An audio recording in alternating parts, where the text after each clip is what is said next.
everybody, welcome to the Sharon and Joe Show. My name is Sharon. Hi, everybody. My name is Joe. I think I'm getting a little loopy here right now. Are you? Yeah, I think so. Did they put something in that frozen mocha from Dunkin' Donuts? Yeah, maybe. Joe and I always get our coffees, and I don't know. I just have there's something wrong with me right now. You guys, I'm one of those morons that complain about my finances and wind up spending a little bit more money than I should be at Dunkin' Donuts. I switched it. I basically switched seats to the Titanic. I was going to Starbucks, and I was complaining one time to my kids about, I got to save their money and this and that. And we were in the Starbucks line, and this guy was like, "Hey, Joe." I was a junkie. I was like such an addict. They know me by name. They know us at Dunkin' Donuts. And then one time I was like, I think I was negative $2 in my account. I was like, "What the hell?" And I went through my last 30 transactions for the last 6 days, and I said, Starbucks. I'm like, you idiot. We go there, though. They know what we want. It's bad. They know us. One time we threw them off. As a matter of fact, I should use it more. So we get our frozen iced coffees. One time I went in there, and I think I wanted a hot coffee, which I don't ever have. And they were like, "Oh, the frozen," because they already made the frozen coffee. Yeah, they had already started. They're like, "Oh, this is on us." And I was like, "That's all right." You know what? See, your son, both your kids, they're not into this. My kids are. They also like to go to Dunkin' Donuts to get these frozen coffees. So one day my daughter said, "Mom, you're not going to believe this. When I went to Dunkin' with my brother, they knew what we wanted." And so I was like, we have the four of us have to go in that's together. Not good. Oh my gosh, we're teaching them I thought we were supposed to be like stopping the generations of garbage and teaching them good habits, but they're great kids and they work their butts off. So let's continue. What we're going to talk about tonight. Well, actually, before we start talking, did you want to mention the survey you were thinking about doing? Oh, yeah. So we love our listeners and our tribe. A lot of people just are so much like feedback we get that we don't even think of, and we could just share each other's experience and knowledge. So Sharon and I were in the car a couple of days ago. We get out of the house because the house are full of kids and animals and stuff, and we just go for rides sometimes in the evening. And I was like, wouldn't it be cool to come up with a survey? And if we did a survey of how long does it take to recover from narcissistic abuse? Yeah, because we were talking about that, and this was something that both of us, and I'm sure everybody wants to know, like with anything, if you're sick or anything, how long does it last? Yeah, how long does this hell go? When will I be better? Yeah, and in that famous Shakespeare quote, "This too shall pass," it's like, that's great, Bill Shakespeare, but when? Yeah. You know what I mean? Yeah. And we just thought about it. Now, we would need a huge sample size. The more people that do the survey, the more, quote unquote, I would say accurate it would be. But it would be statistically, I mean, it's used on all kinds of stuff like politics, government, voting, just any kind of choices or any kind of opinions. The more people, the greater the sample size, the more accurate it is. Like when you flip a coin, if you flick it like 3 times, it might wind up on heads twice, but that doesn't mean anything. But you do it 1,000,000 times, it's 50-50. It really does. Yeah, I've done that. I'm a homeschool mom, and that was something I had done in math. Like we flipped the coin 100 times, and it really did come out like 50. Very close, very, very close. And the more you do it. So, and forgive us, you guys. It's like thundering and raining outside. It's actually really beautiful. So if you hear any rumbling in the background, it's just us. It's Joe's stomach. Oh, gosh. So, yeah, we thought about how that would be pretty cool. That would be really good information to have. To give people an idea, like how long does it take? Because you want to know that when you're in the pain of it. All right, how much longer? Or at least, like, what's the average? And maybe it's not good because if you're above the average, then you're like, what's wrong with me? But it was just a curiosity thing. And there's outliers too, Joe had said one time, I know he said it on the channel, that he used to suffer from terminal uniqueness, thinking that, I'm the only one, nobody else feels this way, and this and that. But that's what happens to people when you're going through the recovery. Because if somebody had said to me, well, it's going to take 6 months, I could see myself thinking, well, it's going to be 20 years for me, or you know what I mean? Like you think that you are outside of everybody else, but we're all suffering this together. We get it, yeah. I mean, we get it. And there could be an average that's statistically real. If you took like 5,000 people and you got an average, so then we had to define when's the starting point and when's the ending point. And we thought of, okay, starting point is when we actually got together with the narcissist, obviously. And then the ending point would be, like, I guess the last, say, major interaction until like the shit hit the fan. Remember, didn't we say something like, you guys would notice, like the average time somebody that's codependent or in addiction goes back? Yeah, it's like seven six or seven times. Yeah. You know, So, let's just I say think this. a lot of us have gone through that, right? Like, Oh, yeah. I can't even tell you how many times. And it wasn't even so much that although the last 6 months or so, I did kick him out of the house, like, frequently, but it was also just forgiving the person. Yeah, love bomb, starting devalue, over. discard. Yeah, Love bomb, cycle, yeah. cycle, cycle, So cycle. when it's like, all right, the break happens. For me, it was when she had finally got out. We got her out of the house. For Sharon, it was basically the same thing. So then, me and Sharon, just between us, we were like, okay, let's just take me and you. And you guys, this is nothing to do with any of you guys or anything like that. This was kind of something we wanted to do for ourselves. It's funny because our profiles are so similar. We were both married for about 20 years. And it took a little over 2 years each from the final quote-unquote discard, which I guess narcissists, they just shelf you, I don't know, but we did the final discard, if there is such a thing. So it was a little over 2 years. Then I took 2 over 20, which is 1/10, which is 10%. Yeah, so Mine was about 12 of and the a half. time you're together, right? About 12, close to like, I would say between 10 and 15%. Yeah. So based on just Sharon and I, but that's a very small sample size. I should say, it is a small sample. And plus we were married, and you got to take into consideration the length of the divorce, how long that took. Yes. You know, versus somebody that's not married to a narcissist. Oh, yeah. There's different factors. But you and I, though, I was surprised when you started talking about this, and then we started figuring it out. Because Joe and I are very similar in many ways. We're a similar age. We have kids that are around the same age, and married around the same time. Like, financially, we're about the same. But our recoveries were very different. And still, for both of us, it was the same amount of time. You know, we were talking about that a little while ago.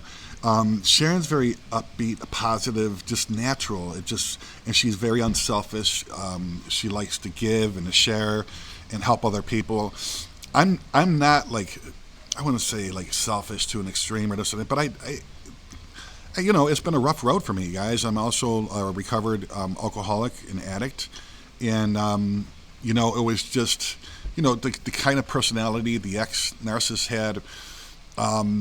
She was pretty extreme, man. Like, she was along the lines of psychopathy or something, where a very dangerous individual to be around. You know, I can validate that. I just want to say, you know, when Joe and I were in a long distance relationship, and we, you know, we didn't see each other that often. It was really like on the phone or text. You know, he would tell me this, and I always believed him. But Life or death? Yeah. Oh, yeah. Because Joe would always say it's life or death. That, like, when you talked about how your ex was, I always believed you. When you said life or death, I kind of thought it was a weird thing to say, that you were exaggerating maybe, or I don't know. Like, I was a little bit like, what? Now that I'm with Joe, we've been living together for a while, and I even saw his ex one time, and knowing the things that she's done, the effect that she has had, it's true. Recover it's really for me bad. was life or death, and it wasn't just necessarily what she could do or not do. I believe that when you're spiritual battle, you know, your soul is the prize, and there were so many times where I just wanted things to end, you know, for myself. I was just tired of it. Now this is going to interlink pretty well. You know, it's not so much like, I learned early on that I couldn't wait to have a good attitude, or couldn't wait to you know think what? I'm just going to stop you just for a second, because I want to get into that when we talk about what we're planning on tonight. Because I just want to go back to the survey for a minute. So if you guys could think of anything or have any suggestions, and again, it was just one of those things where I remember 3 years ago or so, I was like, when the hell is this going to be over with, the obsession and this and that and blah, blah, blah. And, you know, if somebody would have told me 2.5 years, I don't know if I would have went through it, you know? So it's not like this is a brilliant idea. It might, like, hinder somebody. But it has an ending, you know, when you ended it, they ended it, whatever. When the final discard was to when you started living again, how long did it take compared to how long you were with the person? There was some kind of correlation. About us as about 10. A little over. If it was over 10 for me, about 12.5%. But around there is when it was. But of course, we're going through our divorces.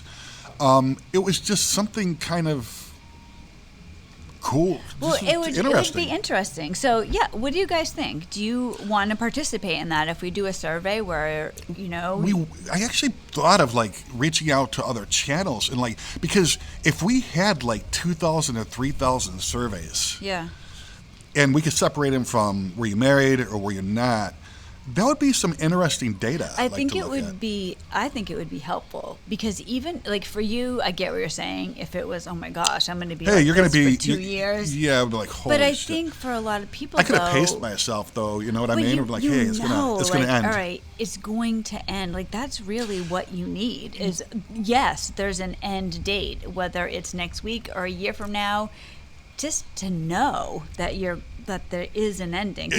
You always feel like it's never going to end. Yeah, it's like Groundhog's Day every day. It's like this. Yeah. My CPTSD, the symptoms, all that stuff. It's like this too shall pass. So let us know. Let us know if you think that's a good idea, Any ideas and if you want to participate in it. It would be very simple. It'd be less just than a couple questions. Yeah, it'd be like maybe 5 to 10 questions at most, and be basically check boxes. And if we get a pretty good response from it, Joe and I will try to make it happen. Yeah, and again, we have to define when at the beginning, the start date would basically be when you got together with the narcissist. Call it dating. Yeah, or how call long your relationship was. Yeah, and when did it when did you start to feel like yourself again? Yeah, and we thought that would be pretty cool. So I interrupted you a little while ago, and the reason for that, I wasn't trying to be rude. No, I know. So Joe and I were thinking earlier about what to do the video on, and I'm going to start this by telling you about. Joe's not into Instagram or anything like that. Oh, I listen to it sometimes. On Instagram. Yeah. So I saw this thing on Instagram, and it was this guy, and he was talking. It was Jay Shetty, if anyone knows him, but it was talking about how if every single day somebody deposited $86,400 into your bank account, what would you do with that money? So he was talking, maybe you'd invest it, maybe you'd spend it, whatever you did. Yeah. But what happens if somebody took $100 from that? So you're left with 83.9. If you had that much, if I said that right, if you had that much money left, what would you do with the rest of your money?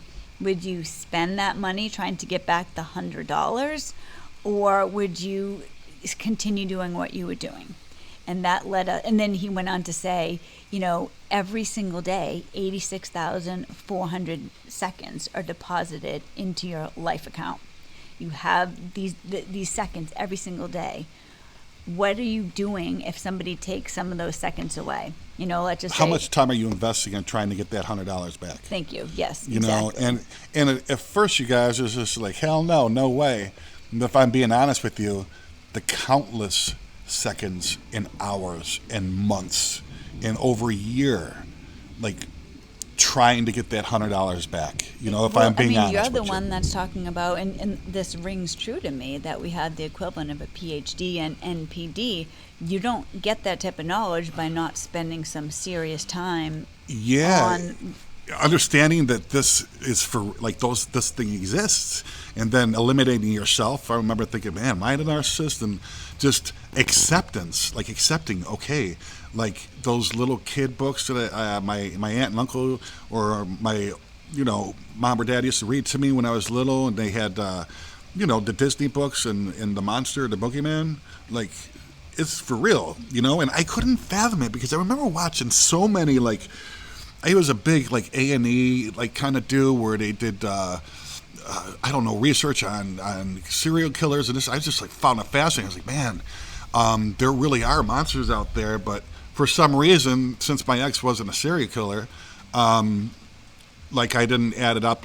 There's some serious hardcore malevolent forces at work behind here. Well, narcissism, when you start learning about it, because I think for most people, probably everybody, you have no idea what you're dealing with, and then you find out, and it's just it opens up Pandora's box, but in a good way. Yeah, it's almost like if you discovered that you had a celebrity in your family tree. Right, you'd be so excited about that. You'd be reading about it, learning about it. I feel like that's kind of how it is. You want to learn. You have this desire to know more, and you ignore yourself, but you're focused on the narcissist. And we're wasting so much time thinking about them. There definitely is a process, and I always find a reprieve saying to myself, you went through whatever you had to go through to get where you're at today, And the point of Sharon's channel was kind of like, I think we all hit bottom in a certain way. I was living at my bottom.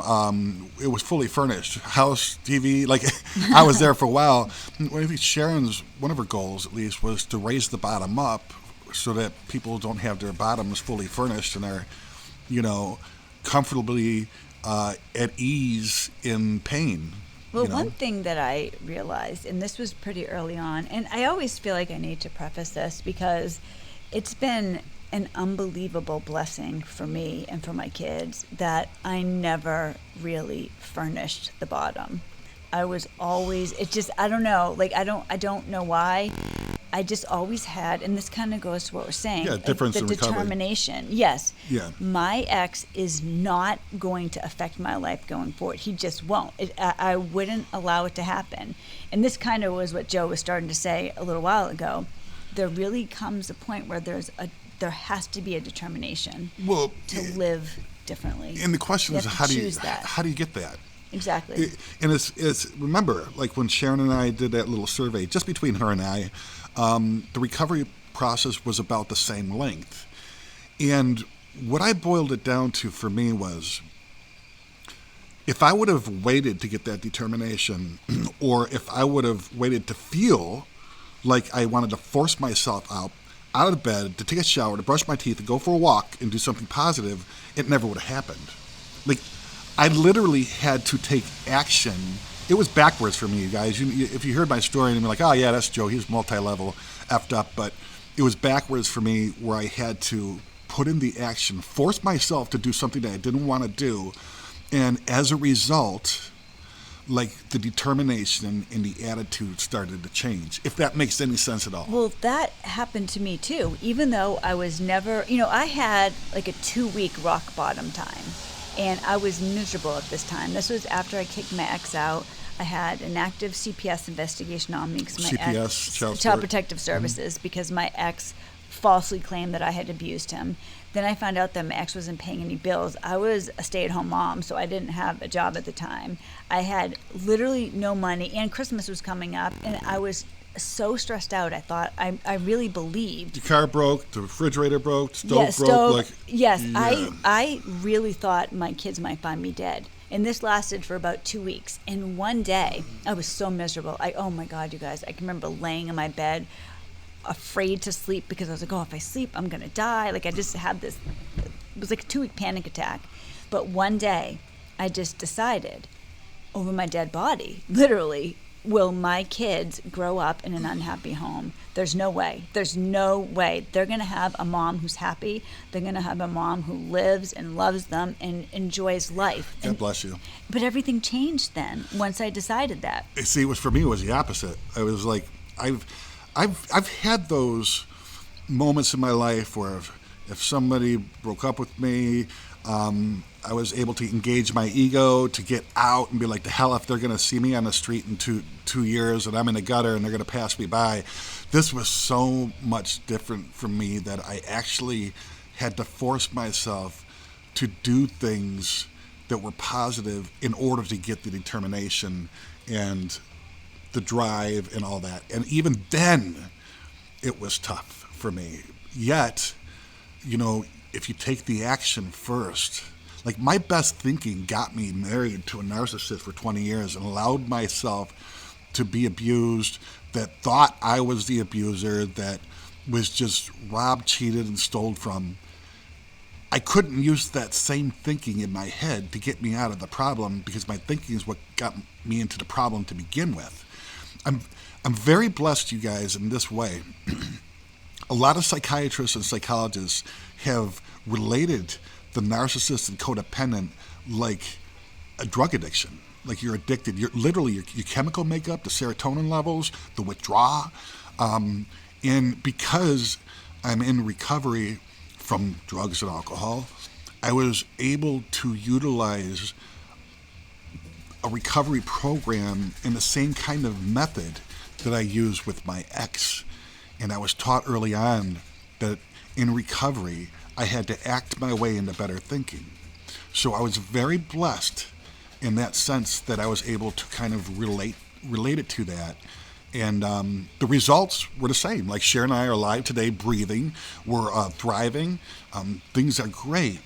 But it was through the action that got us there. It's funny because Joe and I, that's part of why we do the show together, because we're opposite genders, and we also have had opposite experiences. Our recovery, yes, our recoveries are very far apart. Our personalities, it depends on your personality, but what we thought though, you guys, was like, wow, Sharon's very well aware of like my personality. I'm hers, and we're different in a way, yet the recovery, the length of time, quote unquote, was about the same, and that's when we thought, like, yes, exactly. So we're so opposite in some ways. Some ways we're very similar, but not in all ways. And the ways when it comes to recovery, they couldn't have been more different. So here's the one thing: if the survey never comes about, we just thought it would be cool to kind of be interesting. Like, the one thing that we can say is it takes action, whether you want to or you don't.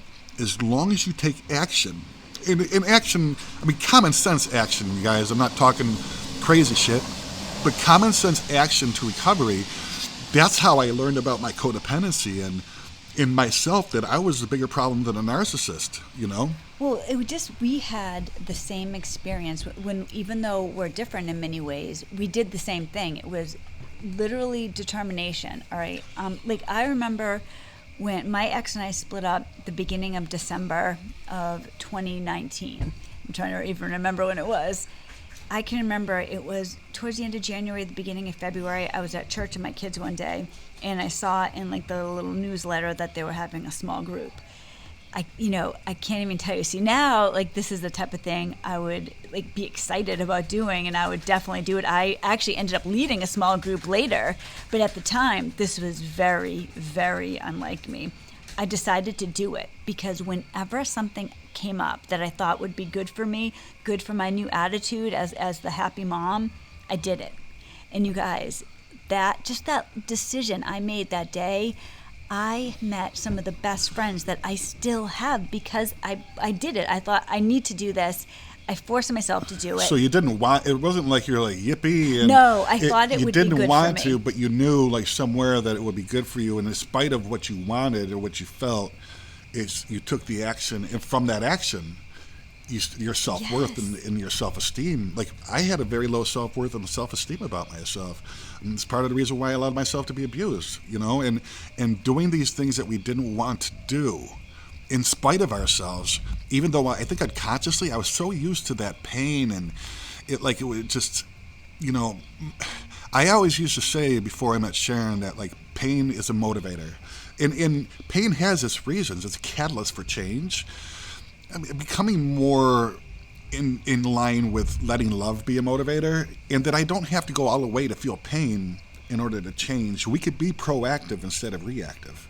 Well, it's like, I think, you know what, I heard Ray Lewis say this, but I think, was it Muhammad Ali say this, that he hated every single second of training, but he loved that feeling of victory. I feel like that kind of fits here. You're not always going to like the things that you have to do, but you will love the end result. And that Joe and I now, guys, how do you even explain how you feel when you get through the worst of it? There's certain adjectives that I use because I don't always believe that feelings are facts. Like, if I do something good and I still feel like shit afterwards, or whatever the case is, I can't go off of that. Like, the adjectives that I use are like peaceful, like, for how you feel now. Yeah, serene. It's not like a high, like, I try to avoid that stuff, but it's more of like a state of being. You have that underlying buzz tone, that vibration of, you ever guys meet anybody and you didn't even really talk to them too much, but it's something about them, you wanted what they had. Mm-hmm. There's something about them.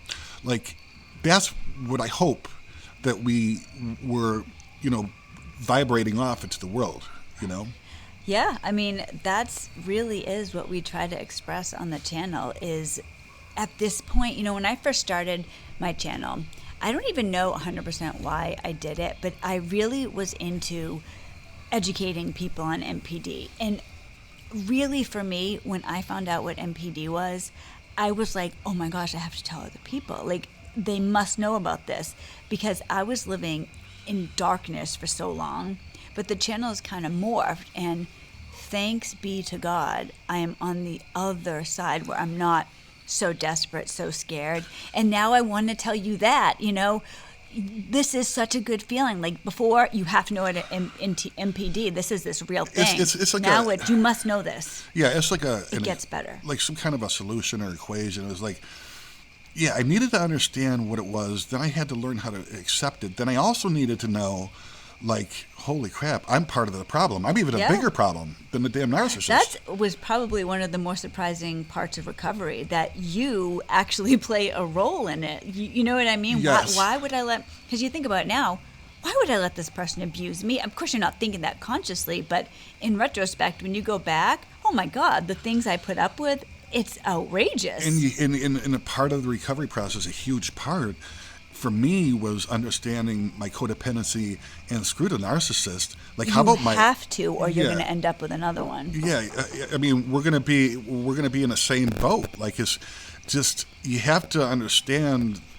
at least in my opinion, that I was codependent, man. I had low self-worth and low self-esteem, and I had to start addressing those issues. And as I did, the obsession lifted about the narcissist and what they were doing and how they think, and it was more like, holy crap, like, screw them, I'm messed up, man, and I think I'm an okay guy. I'm not a saint by any means, but I have the ability to recover. I had, what do I say? You have insight and you have empathy. One thing I can say about Joe, he talks a lot about how he's really screwed up or has all these issues. I really think you're the most emotionally healthy person that I've ever known. The world's in trouble. No, it's true. He is, Joe, you are so aware of what's going on in your own brain, and he doesn't put up with anything ever. You have this set of goals, like who you are, what you want in life, and you never veer from it. It's amazing. I envy that. I wish that I could be like that. Well, another Shakespeare quote, because I love William Shakespeare, to thine own self be true. I have these set ideals, and I formed them in my recovery of who I am and what I'm about. And you either level up to that or try to. I'll have my arm reached out to help you get up, but I'm not going to level back down. Yeah, I I'm agree. I'm not gonna level down to where somebody else is at. I'm done with that. But I love that about you, because sometimes it's actually worked against me. Like Joe and I will have a good argument or something, and I want him to be a certain way because I need this right now, and he'll say to me, Sharon, I'm not going to do XYZ because that's not how you should be feeling right now, or that's not how I feel, or whatever. In a healthy way, like a perspective of no better nor worse, but just this is where I'm at. I admire it about you. I admire it about you because I'm not at that place. I'm just not. And I think I'm emotionally healthy. I think so. Oh yeah, I mean you're definitely like your positivity definitely is rubbed off on me. But I'm an emotional thinker. So when I am like drowning in emotions, I might not make the best decision. But that's like part of the thing for you, though. It helps me when Joe reminds me, because at the time I might be like, well, screw you. But afterwards I recognize that's how I want to be. And there's still things that I need to improve on, things that I need to do. But I know what's possible because I see you be that way. I don't want to go back to where I was ever, yeah. And I realize that a lot of I think that there's like emotional thinking and logical thinking, and I've heard that said before, and I can relate to it. Like a lot of my choices and decisions were based on emotion, and instead of like looking back, like, okay, she's cheated on me this many times, she's stolen from me this many times, and start looking at it logically. Like if that was my son or brother or somebody I loved, I want to shake him to say, hey, man, wake up. Like, start thinking, looking at this thing, like, logically. I love that you can do that. See, that's one of the things, and this is what we try to do with the channel, especially now, like, being on the other side. You can also be on the other side. So you have standards that you will not stray from, and I want to be more like that. And you'll remind me sometimes, Sharon, you are emotionally thinking right now. And he'll even say to me, you're emotionally thinking right now. You really need to talk to God about that, and then I'll talk to you later.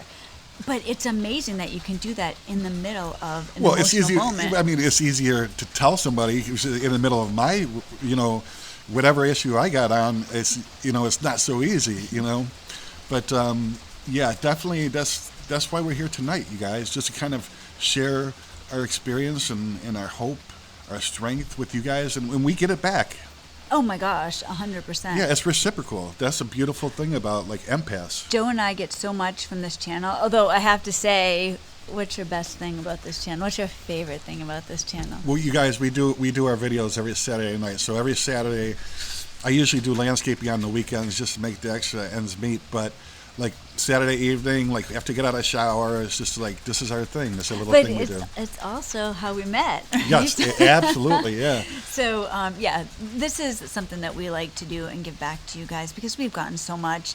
And I just want you guys to know, the main point of tonight's video is 100%, absolutely, there is an end. There is an other side. Joe and I were at different places, but it happened around the same amount of time, and it was all from a conscious choice to live differently. Yeah, if I could do it, anybody could do it. If anybody heard my story, if I could do it, anybody could do that. I know that. And there was a while where, Sharon, I mentioned it before, I felt terminally unique, nobody could understand. But when I started learning about NPD, when I knew I wasn't alone, that was the first shimmer of hope. I think it's so important to know other people have been through this and other people have gotten to the other side, because I can remember watching videos and people would get away from the narcissist, and I always thought to myself, it wasn't even that there was a chance of this, it was just, well, that's not going to happen for me. It's just, nope, not me. I felt that way. Well, it was tough. You guys were both, we both had children. It was not realistic. It wasn't in our cards. I thought it's either the way that this thing is going to end up is I die or she dies, yes, by natural causes. But you guys get what I mean. It was not going to end. It was the parasite and host, that, whatever you want to call it, relationship, or we call it entanglement, but it usually ends when the parasite or the host expires. But it doesn't have to be that way. And Joe and I, both of us were in the same exact situation. And here we are, we're both free. And it's not because we had some special circumstances. It started with a determination. Detaching from yes. Detaching from. It's even worse with the narcissist, because they'll let you live just barely enough, and then they'll let you get your life source back in, and then they'll come back and suck it from you again. It's torture. It's horrible. You're a prisoner of war. You know what I mean? Yeah, when you're with a narcissist. It's definitely, for us, a spiritual battle, for sure. So, guys, the video is over 30 minutes, so we're going to end it now. Joe and I, what should we do now? What do you think? I have no idea. See, I'm going to go for a walk, but it's raining. What do you think? Should we? You get the umbrella. Yeah, that'd be sweet, huh? That'd be nice. All right, so I don't know what we're going to do, something. But I hope you guys have a great day. Thank you for listening to the video. Let us know about the survey, and definitely stay tuned for Wednesday's video, because I'm going to have my daughter on again this Friday. She's going to be a published author, and she's going to talk a lot about having a life after you've been abused by a narcissist. You don't have to be put down. There's a life afterwards. And for all of you that have kids, your kids don't have to suffer forever. You know what stinks, you guys, is I know I had a part to play. I ignored red flags. I allowed abuse to happen, but our children are truly innocent. That they really didn't have any part to play, other than, if you're Catholic or Christian, some people believe in being born of original sin, but I could see my part. I'm taking responsibility for me, but our kids were kind of just caught in the crosshairs. That's true. I have to end this with some hope. Both Joe and I have noticed that our kids definitely recover a lot quicker than we do. Yeah, they did. And when they have when we finally awoke, we could help guide them and point them. The cool part, you guys, is before they're out of the house, they've seen crap, man, since they've been born. But before they leave, they're going to have a taste of what is it like to be in a happy, loving, caring home. Yep. And that will be the last memory that they have. I mean, that's part of why we're living together now. And I'll tell you something. My kids have benefited tremendously having Joe as like their dad. My daughter, my God, she's so spoiled by Joe. Do you even know that? No. Oh my God. I'm crazy about her. She's awesome, you guys. Oh, you guys. And my son Kara's too. benefits, like, oh my God. My son does too. He takes it sometimes. He kind of takes it to. He tries to take advantage of it a little bit. I think in his own little teenage way. But yeah, they know we love them. We got their backs. And it's good for them. It's great. It's great for us. So it works. I guess essentially is what I'm trying to say. God is coming down. It's coming hard. down, you guys. Wow, holy crap. So we might not be home for that walk. No, but remember, I used to listen to that song. Was it Johnny Nash? I can see clearly now. The Yep. Rain is gone. Yep. All right, guys. So we're going to end it here. Have a great week. Definitely stay tuned for Wednesday's video. And Joe and I will see you next week. God bless you guys.